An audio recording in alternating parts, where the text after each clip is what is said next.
Where? I've read it in the Sudan.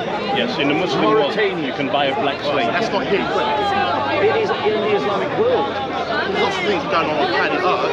Things we don't agree with. But I wouldn't. So do you think that we should oppose the Islamic slavery? So when you say he's going to go invade, Do you, because they're doing your question, do you think, since we both agree that slavery is bad, do you agree that we should both oppose the Islamic slavery? I don't really see an Islamic slave. That's the liberal. No, I'm not saying That's it the doesn't cognitive exist. dissonance. I just explain it. So some boys on ships in- crossing the ocean. You can go with to snakes on board Mauritania, and chains. you can buy a black... Listen to this. You can This go sounds to... more scripted. No, it's not. I've done my research with all due There you go, respect. that's the liberal. They obfuscate about the problem. Asking genuine They questions. ob- It's almost I've done my research with all due It's respect. obfuscating. You're You obfuscating. just said, oh, you've never got to the debate. You're obfuscating. I've watched his debates. He's never lost. I've watched at least 10 to 15 of his debates. And he's never lost. I've watched for hours. And he's never He lost. hasn't lost a debate. Ali And you're Dow and not on his advertised team.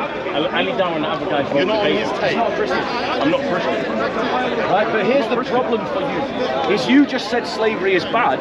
I just pointed out where Yeah, but slavery won't is happening, oppose it. but you won't oppose Yeah, it. won't Now, oppose you're making out as if loads of ships are crossing the ocean with people in chains. I mean, I'm not There's loads of denying people in- exactly. there's Maybe loads the of people cartels in- are doing it in South we need America, to but why oppose you it as well. What it is, right? Why you focus In on Mauritania, Islam? they're estimating around 20% of the population is in slavery. I have watched the videos with people in chains in Mauritania, Mali, Chad, Sudan, Nigeria, yes, North also Nigeria. Libya. Libya, yes. You could openly buy why a is black it slave. Algeria? You Why could is it openly Libya? buy a black slave Who there destroyed the for country? I used to live there. to $400. Yes. You can openly go and buy a black slave there. So we know this. Yes. Did The other NATO thing cause is, that? So let's- the other Did thing NATO is, cause let's that? move- okay, Or you let's gonna be deny that? honest. I'll We need debate to you stop. in a second. We need to stop doing this thing where we're trying to blame everything on the white man, right? The reality is, in these books, the Hadith, which is Persian, right, who's not white, Yeah. it's allowing the slavery. You're seeing 2 blacks were sold to redeem an Arab. Yes. We need to stop making this that it's the We white have to man. stop making excuses. Yeah, they have practiced this slave trade for 1400 years. Yes. Right? They Brother, didn't take only black. you're preaching to the choir. Yeah, sorry. So my point to you is, Yeah. I agree with you. Oh no, yeah, I was just showing the point. So we now need to think, and this is where liberalism fails and Christianity succeeds. Because whereas we have just seen demonstrated, the liberal wants to obfuscate and wants to try to distract from the issue, a Christian has no problem in saying that we should intervene and stop the slavery of the cartels, and we should intervene and stop the slavery of the Islamic world. But the problem is, if you oppose Islamic teaching, do you think the Muslims are just going to give it up? Of course not. Exactly, and That's gonna be a problem. this is why the liberals fail, because nice, comfortable liberals in their nice middle-class homes with their nice middle-class jobs, and most of them are white, they can't deal with conflict. So you're saying they're scared? They're cowards. They are shitting themselves. They are literally have brown stains in their pants, and they are all lily-livered, jelly-spined cowards. Because they'll say across the dining room table, slavery is an horrendous affront to human rights. But they won't And then you condemn it. say, well, here, Islam permits slavery, and they'll go, but we've got to be tolerant of Islamic culture. And that's cognitive dissonance Yes, at its worst. Can you bring up the Hadith? Would you be able to check it on your phone of where the 2 blacks were traded? We both know that Hadith is there. What's the point? No, I want you to bring up because he's not believing. I'm not interested. I'll talk to him separately. What is your conversation? No. Yes, I'm agreeing on that. What I want to know is Because the thing is, if we start doing if we start actually doing some kind of theatre, oh, you're saying it's like a then actually his point becomes true. Okay. We started having a real conversation. Let's keep it a real you're saying it got conversation. distracted. Don't do something just because he's listening. Keep to the conversation you want to have. Otherwise, it's making real questions. What it is. I mean, Okay, so continue with the conversation you want. So yeah, like, I'm just very interested in this, and like a lot of people just leaving from that religion and becoming either Christians or becoming atheists and stuff. And what do you think is like can be done to help those people? Great question. Because a lot of people are being threatened and attacked. Yeah, great question. So the first thing is the church needs to get in shape. So right now, I am trying to help a Christian who's been forced out of his family home. He's been made homeless, right? And a lot of Christians are not there to support him, right? He's homeless, and now as Christians, we've got to figure out how to get him home. Christians need to organise themselves so that we have the facilities in place so that when a Christian gets kicked out of his Muslim house, he has a home to go to, right? And the problem with a lot of Christians is they don't want to get their hands dirty. They always they're passing the potato, right? Again, it's the middle class syndrome, because a lot of Christians are middle class and they don't want conflict. So it's like, I want someone else to do it, but I don't want to do it myself. So as Christians, we need to get our own house in order, and we need to be in a place to support Muslims who have become Christian. That means finding them a home. It means finding them wives and husbands. Like, I've helped a Christian sister find a husband, and now she's going to get married. Right? She's from a Muslim background. That would normally have been done by her family. We have to do that. We've got to help them find jobs, because normally their own Muslim community would help them find jobs. If they've been excluded from the Muslim community, then we Christians need to help them find jobs. But we also need, as well as a church reaction, we also need the kind of government that will act from the top. Okay. It must become a police priority to protect Muslims who leave Islam. Right? And that's irrespective of what religion they choose. Yes, irrespective.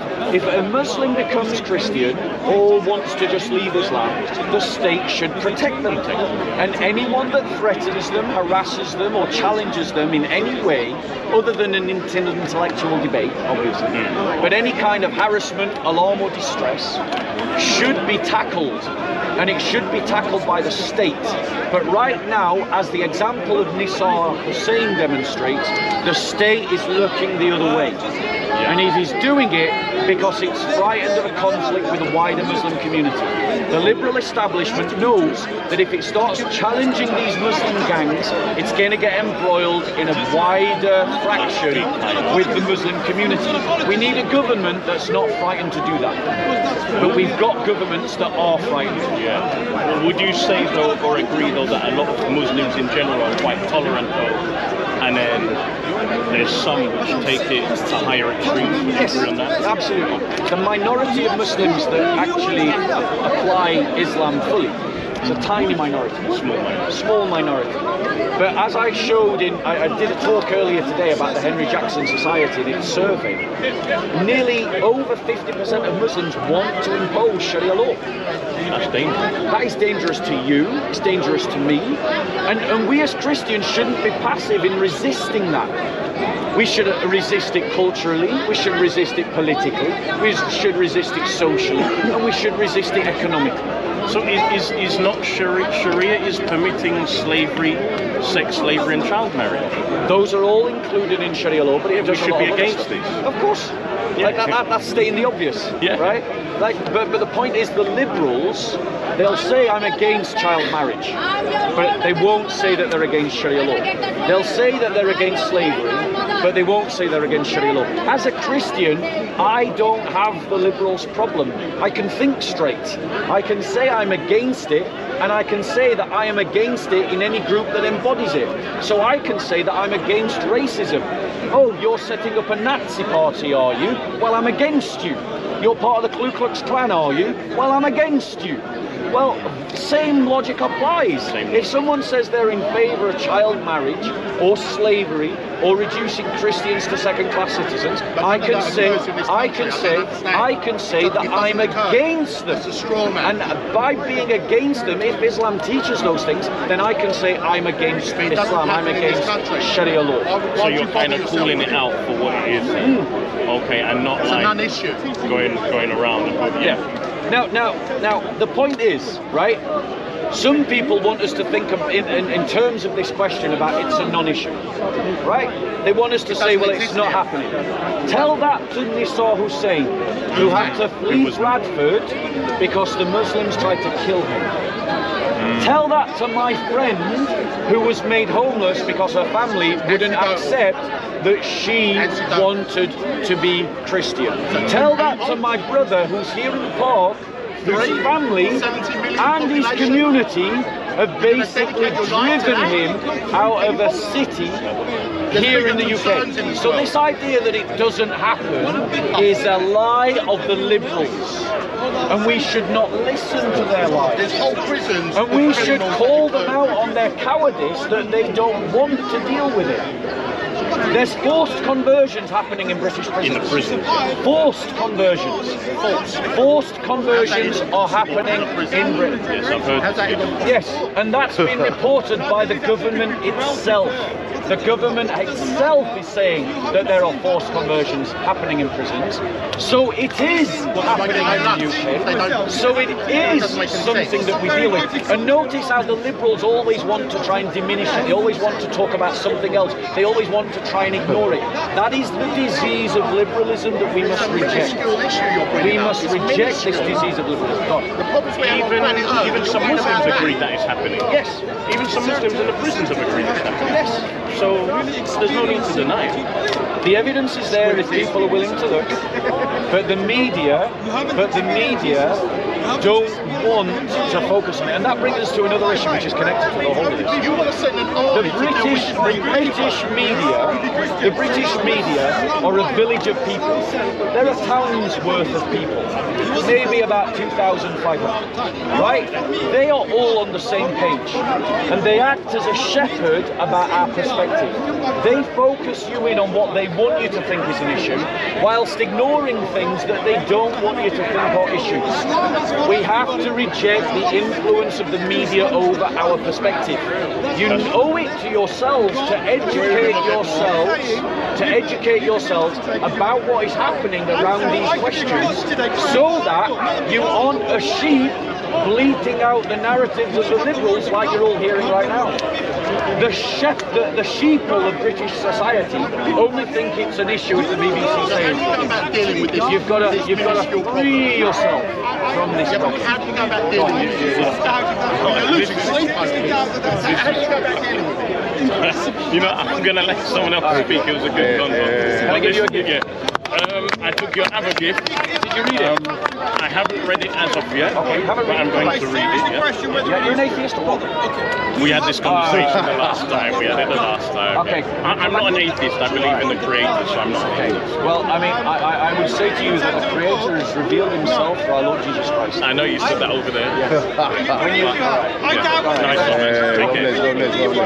I accept that you believe you have. I doubt it's actually.